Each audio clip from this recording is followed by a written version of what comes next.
Right, good evening. We are back after the battery died on this yesterday. Thought I would pick up on, kind of where I left off yesterday. So, excuse the fact I'm wearing pyjama bottoms and excuse the fact they're Christmas pyjama bottoms. Been at work all day and just wanted to be comfy. Race day. I was the 5th of November last year, so 2023. I woke up pretty early because the clocks changed the night of the marathon. So they went back an hour, which was great because it meant I was only going to be an hour early for everything. But it did mean I was just like really confused from about 2 a.m. onwards what the time actually was. But eventually about 4:15, I decided to get up. My alarm was going off at 4:30 anyway, because for those of you who don't know, it's one of the hardest things about the New York City Marathon is actually getting to the start line.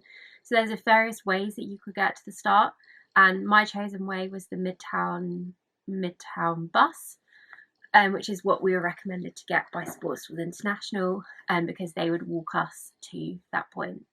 So yeah, about 4:30 I got up. I made myself my porridge. It was really early to be having breakfast, but it was kind of breakfast one of two and a half, because my start time wasn't until 11:30, so obviously that's like a long time between breakfast and the start. So I took some snacks with me to the start line, but I had my main breakfast, which was my golden syrup porridge, which I actually brought with me from the UK. I also took a kettle with me because there were no kettles in the hotel, so I took the kettle so I could make myself that porridge. I then obviously got up. I put my race kit on.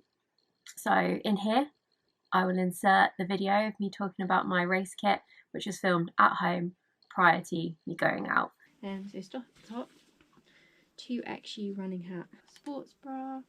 This is the New Balance Pace bra.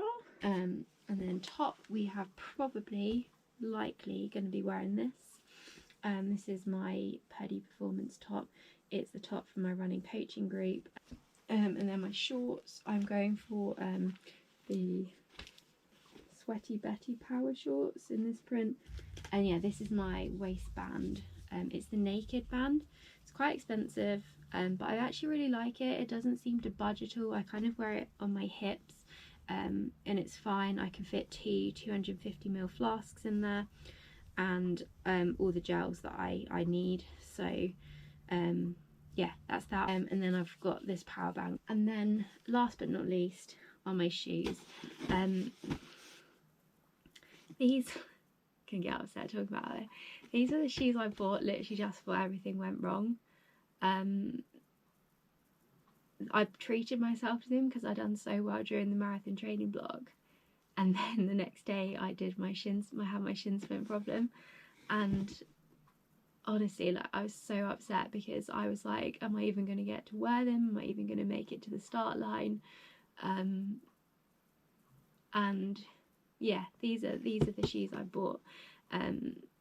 So I have raced quite a lot in Adios Pro 3s. I've run 3-4 half marathons. Every half marathon I've run this year, I've run in the Adios Pro 3s. I have got a nice purple and turquoisey colour pair, which I really, really love, but I've got quite a lot of miles in them now, so I decided it was time for a new pair before race day. I did wear them for Royal Park's half marathon the other week, so they are a little bit dirty already, but that is the only race I will have done in them before New York Marathon, so they are much fresher than my other pair. So these are the beauties, the bad boys. I don't know if you can see. I'll hold them up.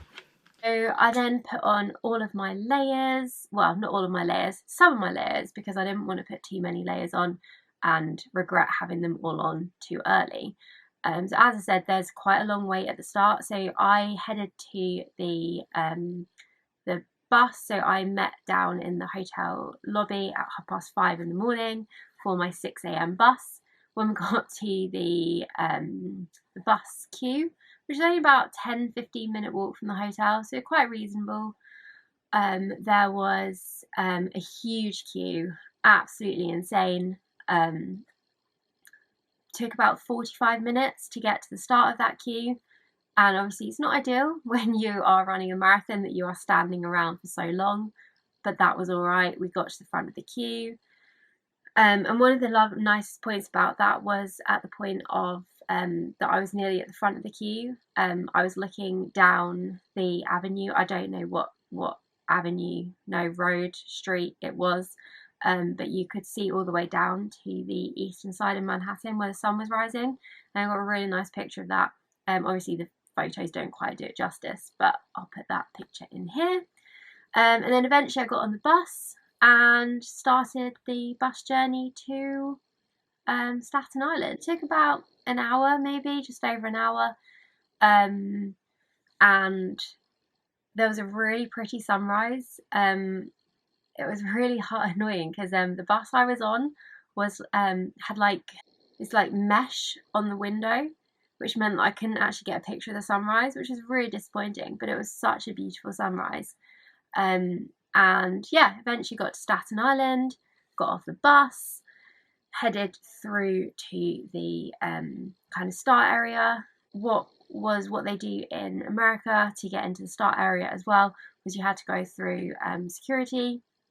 So there is some security generally on like the bigger events in the UK for getting into the start areas, but not to the extent as there was to get into that start area of New York Marathon. There were metal detectors. You had to put your bag through. They check your bag.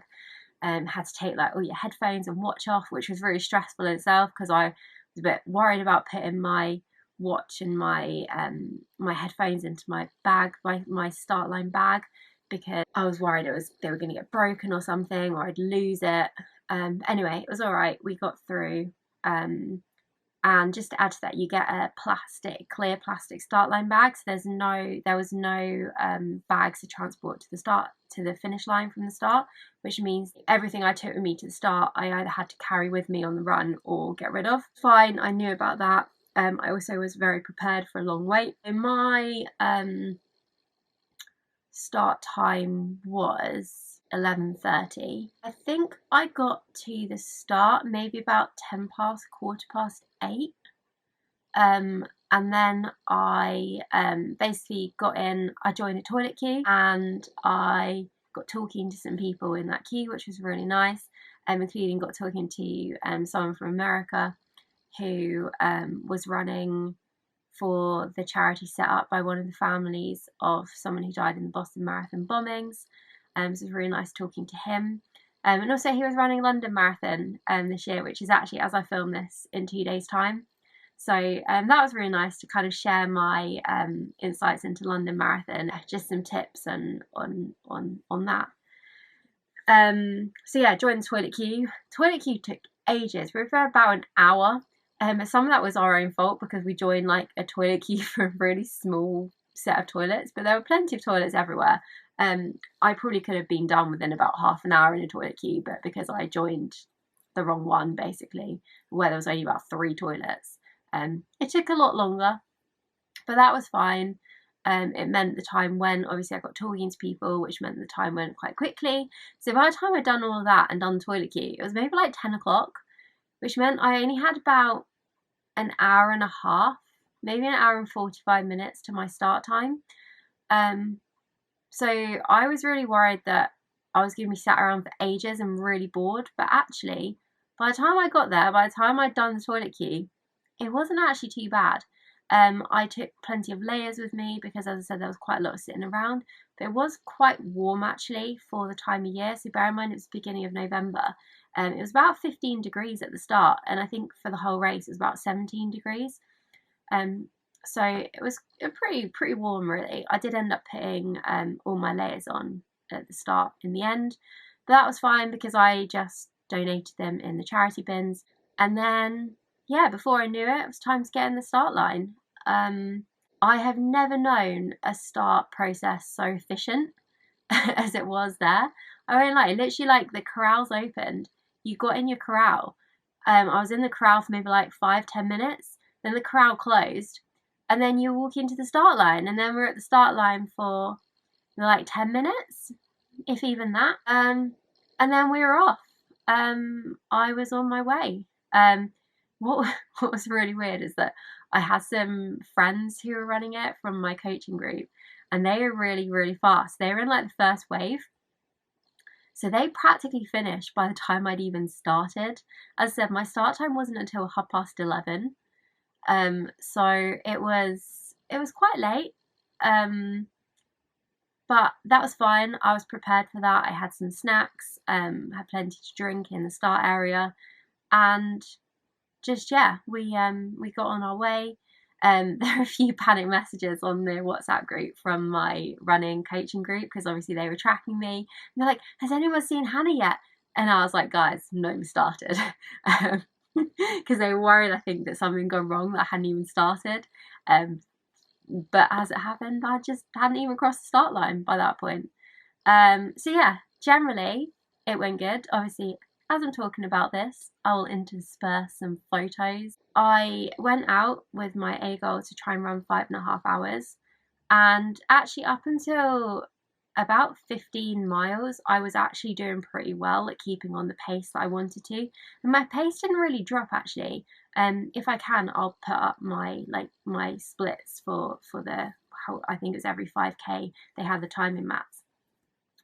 But I was actually doing pretty well. So in the first couple of kilometers, which if you don't know is up the I can't say it, this big bridge, which is like 2.5 kilometers long. So it's kind of this famous stat that once you've got over that bridge, you've already run a tenth of the marathon. So I got over that bridge. I actually got a bad stitch as I was running over that bridge, which was a right bummer.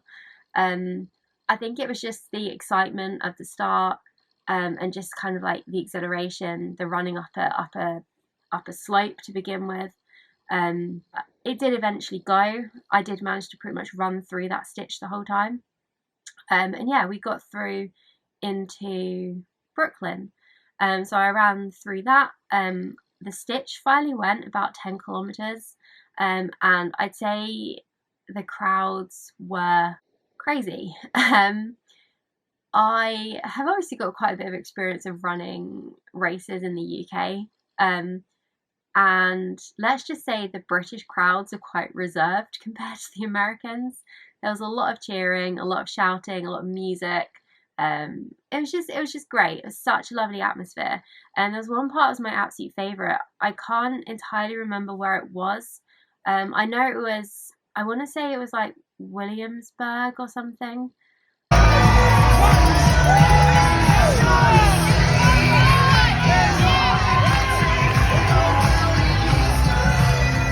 I might be completely wrong in that, but it was kind of just after Brooklyn. There was, as you went into Brooklyn, there was a really long straight road that you ran down, which felt like it went on forever. But at the end of that, there was a stage. They were playing Spice Girls. I do remember that.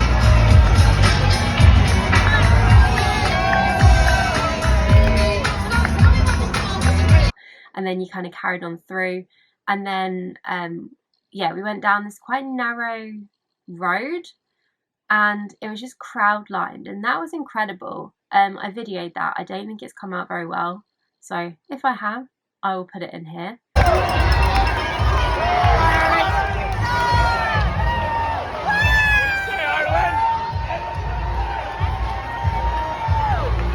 But yeah, it was great, and it was going pretty well up until about halfway. My biggest issue was that it was really warm. As I said, it was quite a warm one, not as warm as they'd had the year before, but it was still quite warm for like the 5th of November. And the one problem I actually really found was that the water stations weren't doing very well with water, but they were in just like disposable cups, which meant that there was only they only put a very, very small amount of water, maybe like a mouthful of water in each of those cups, which meant that actually by the time I got through, I think they'd used up quite a lot of their water. And also a lot of the water station has kind of run out of cups, which meant they weren't like these long tables, which they should have been. They'd sort of become smaller. which meant that it was really hard work actually trying to get to the tables to grab your water without kind of getting in people's way, because of course, like normally what I do if there's a water station, I don't go to the first person, I kind of run along almost to the end actually and grab my water from there. But because there wasn't so long a water station, it meant that you were kind of getting in people's way to even be able to get the water. And one thing I actually vowed I wouldn't do while I was out there was take anything from any people on the side of the road. So when I've run races here in the UK, particularly when I did Great North Run, I have been known to take things from people like sweets, ice pops, things like that. But because it was America, I just decided I wasn't going to risk it. I didn't want to try anything different. But at one point, I just couldn't help it. I had to grab a bottle of water from someone who was handing out small bottles because I was just so thirsty, honestly. Even though I took water with me, I had a bottle that I carried for about the first 10 kilometers. And then I had another smaller bottle in my like waist belt. But it was only up until about 17 miles that I felt that I'd had enough to drink and I wasn't feeling thirsty anymore. But also by halfway, I also had the annoying problem that I had when I ran London. So when I ran London Marathon, 18, 19 miles, I got a really bad stomach ache, which made me not be able to tolerate the gels in London. So I thought some of that was down to hunger because of just the start times and times eating breakfast, which I thought I compensated for better in New York because I'd had some extra snacks at the start line to compensate for the late start. I also had like an energy bar that I was nibbling on every now and then, but it just didn't seem to work. So I actually think it's possibly more of a stress response that my stomach was just like, no, what's going on? So yeah, that was hard. That was really hard to be able to fuel. And I felt really, really sick.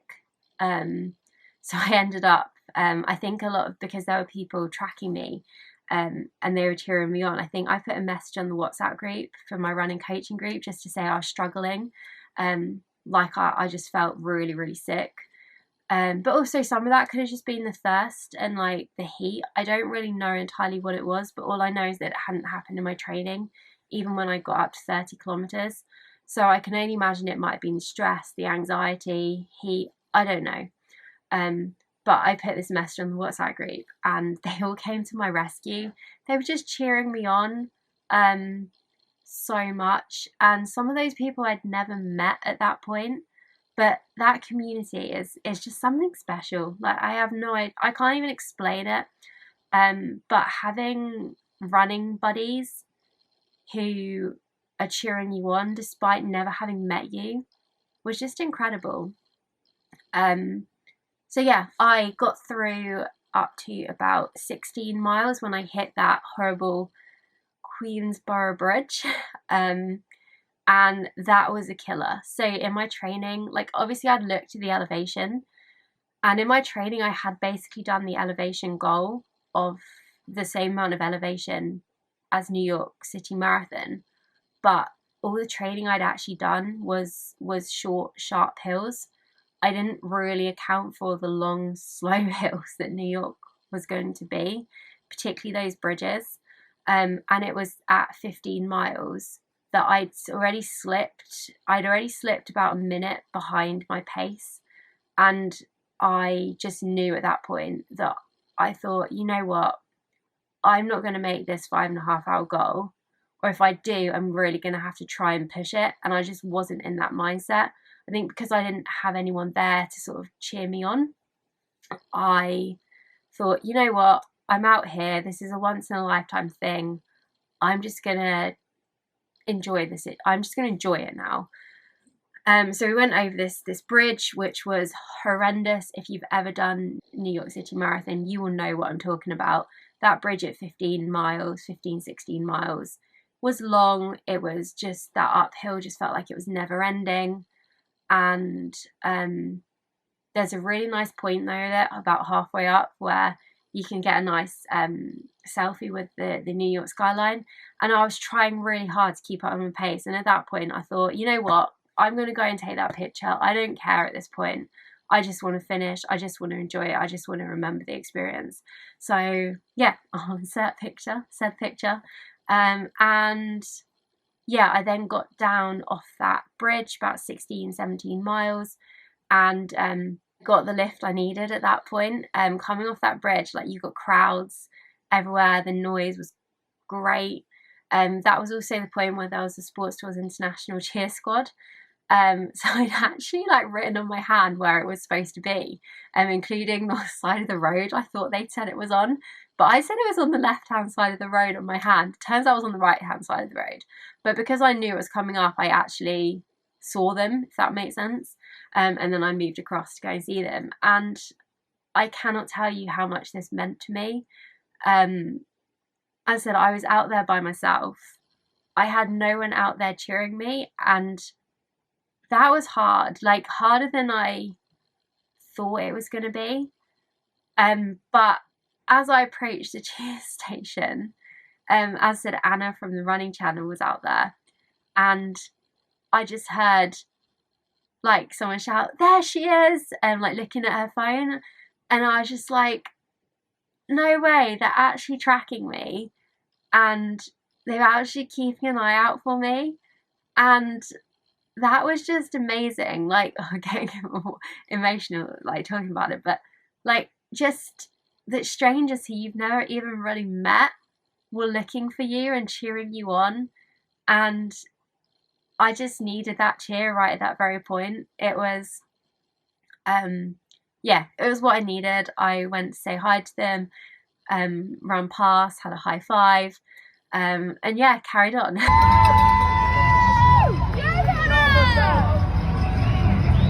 And then from then on, it was a slog, I'm telling you that much. But when I got into the Bronx, that was cool. The atmosphere around the Bronx was very different, but amazing.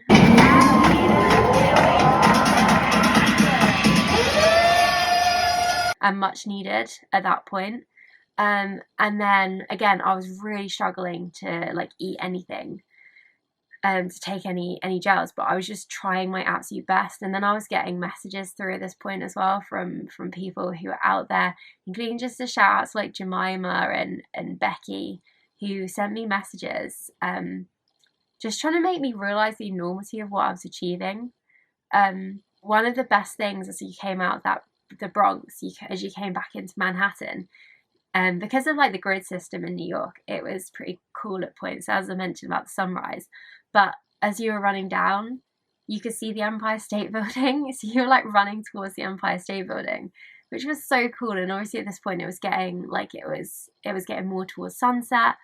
And then there's like a dreaded hill in the New York City Marathon at 23 miles, which is kind of uphill back into Central Park. And I don't actually remember that being as bad as I thought it was going to be. I think because by that point I was setting myself targets. So it was like run one block, walk a bit, run to the next set of traffic lights at the next block. So I'd kind of broken it up a little bit. And then I finally got into Central Park. That was cool. But what was not quite so cool was all the spectators. So bear in mind, at this point, I'd run about 24 miles. I was wrecked. I just wanted to get to the end. And I did not, once I got running again, I just didn't want to stop my momentum. And as amazing as it was having all those spectators in Central Park, they were just on the path, like cutting down the amount of space that runners had to go, which meant I was trying to weave around people. And that was just more hard work than I needed at that point. If you know what I mean, you'll understand. But then got through that and then got back out onto the road at the bottom of Central Park, which was quite cool.